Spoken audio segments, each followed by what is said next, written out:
It's another edition of Time About the Movies. We're looking at the weekend of June 22nd, 1990. And we start off this week with one of the big movies of the summer movie season. It's a sequel to Paul Verhoeven's 1987 classic movie, Robocop. We have Robocop 2. Does it have that same success as the first movie does? Not so much. Let's take a look.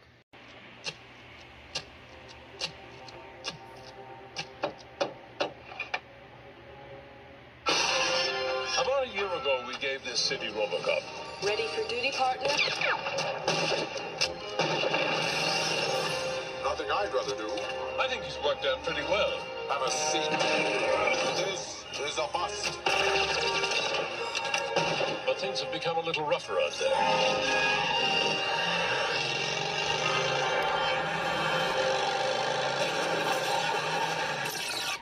This unit needs millions of dollars in parts.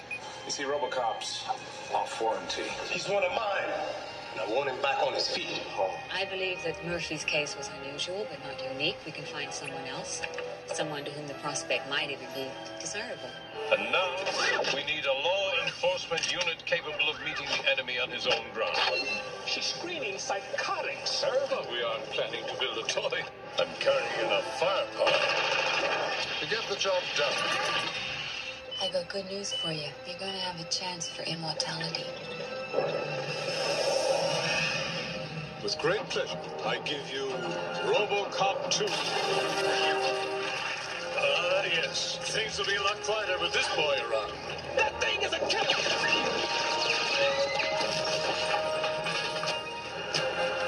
Jane! Let's step outside. You're obsolete!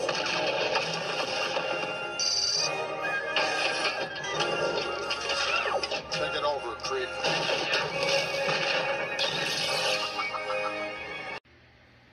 Hey, want to see the one scene that makes this movie almost redeemable?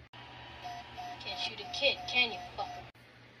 Yeah, you get to hear Littlefoot say the F word to Robocop. I mean, that actor is Gabriel Damon, who played Littlefoot in the original Land Before Time. He was also Nemo in Little Nemo, Adventures in Slumberland. But, yeah, other than that, this movie's complete garbage. I mean, I just can't believe what a major step down this was compared to the first movie. I mean, you have Peter Weller back, you have Nancy Allen back, you have most of the people back from the first movie, and this is the film you come up with? I mean, it's basically, let's just take the first movie and make it even stupider, because the first movie, the Robocop in question, is a cop who gets severely injured by Kurtwood Smith, a bad guy, and they turn him into a robotic cop.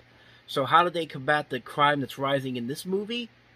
Just get a drug dealer, just get a bad guy to play, is to be the new Robocop, because why not? I mean, what could possibly go wrong? And wait, everything could go wrong, because we wouldn't have a movie, and this could work if the script was better written, but it's a Frank Miller script, man. I mean, when Frank Miller writes a movie, most of the time it's not very good. This is the same guy that wrote The Spirit. This is the same guy that did the third Robocop movie. They actually brought him back for the third movie. Yeah, he's done some good stuff too, like the Sin City movies, 300. But he's not the best writer overall. Like, especially in his later years. If you've read All Star Batman and Robin or Holy Terror, or those terrible comics he was putting out in the last couple of years, guy has really stepped down in quality. I mean, praise him for what he did before with The Dark Knight Returns and what he did with Watchmen. Actually, not Watchmen, because that completely came out of nowhere. I thought for some reason he was involved with Watchmen, but he had nothing to do with that. So forget what I said about Watchmen. Sorry, Alan Moore, but but you get the point. Frank Miller has not had the best track record, and as a scriptwriter, he is very 50-50.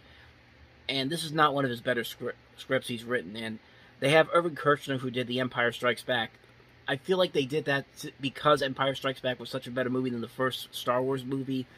Orion Pictures pretty much probably looked at him and said he could make this movie so much better even with a script as bad as this, but nope, can't do that. I mean, at times the visuals can still look very, very campy and fun like the first movie did, but the writing in this movie is just terrible. Just the way that the movie just plays on and on, it doesn't really give you anything in return afterward. Like, nothing really important or necessary happens in this movie that works as well as what the first movie was trying to do. I mean, this series really took a downward turn.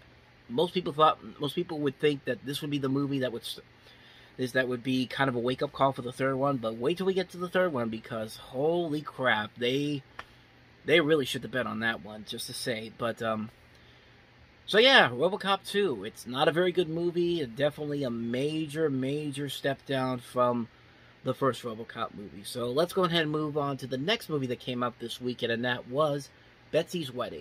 It was a dream come true. Jake and I are getting married. Fantastic. And a parent's nightmare. We can't pay for this. It started as a small wedding. Maybe just a few friends and family in the living room or something. That became a big wedding. We got all these people. Yeah, they've got people, we've got people, and I know people who know people. That turned into... Wedding that ain't New York. It kept escalating like the arms race. Betsy's Wedding.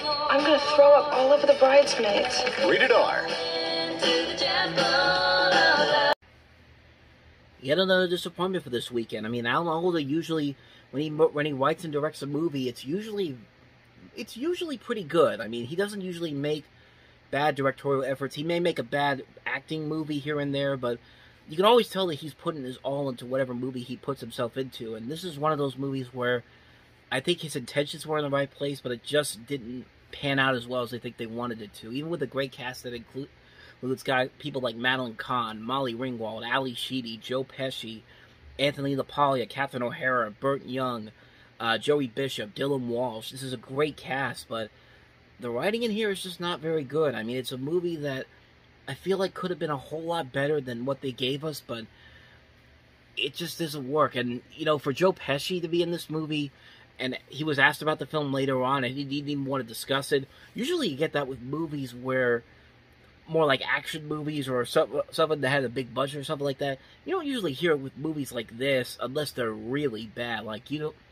it's like, you know what, like, unless, like, I don't know what I'm trying to say here, but it's just kind of like, if Joe Pesci is saying that he doesn't really want to discuss this movie, then something really went wrong here. I mean, it just doesn't work. It's a comedy that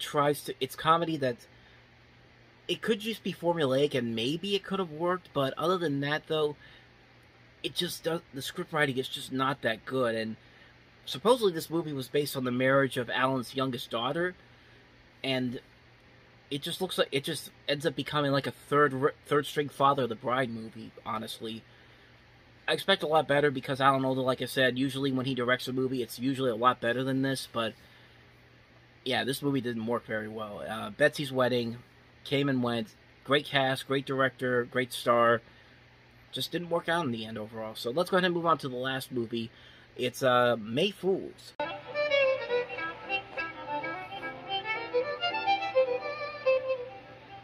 Madame Vieuxac a donc respecté l'ordre naturel de la succession.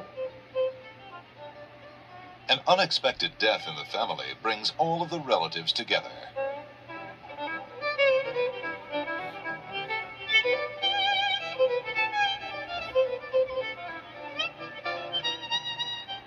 Il n'aimait pas. M'obligeait à me laver les mains 4 fois par jour. Moi, les communistes, je les emmerde.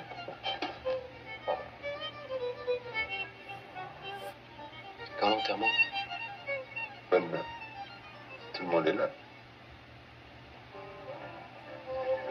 Papa m'a dit de vous dire que pour l'enterrement, c'est pas possible aujourd'hui. Pourquoi? Ils sont en grève. Au revoir.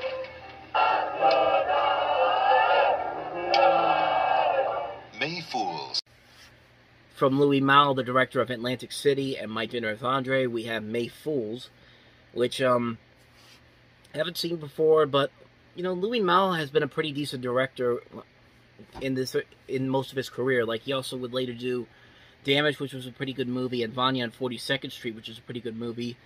I've never seen this one before. I mean, I like a lot of his movies, so if what I'm seeing here is very much similar to what I've seen from like stuff like My Dinner with Andre or Atlantic City, we might have something good here. I think this might be a movie that could be pretty good, but like I said, I haven't seen it before. Can't really discuss it all that much, but looks promising enough. Maybe I'll check it out one day. So, quick thoughts on the May Fool's trailer. So, with that said, that's going to wrap up another edition of Time About the Movies. Next time around, we'll wrap up June 1990 with Days of Thunder, or as we like to call Top Gun on Wheels, a.k.a. certainly a better knockoff of Top Gun than Firebirds was, which we had a couple weeks ago.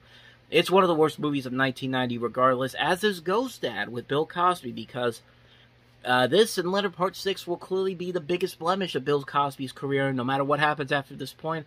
I think we can all agree on that. Okay, you know where I'm going there, but, so that will be what we'll be covering next time around. So thank you guys for watching, and as always, if you want to see more videos like this, check out the playlist on the next page, check out the previous episode. I'll see you guys tomorrow for another new episode. Have a good Memorial Day. I'll see you guys after the holiday. Until then, take care.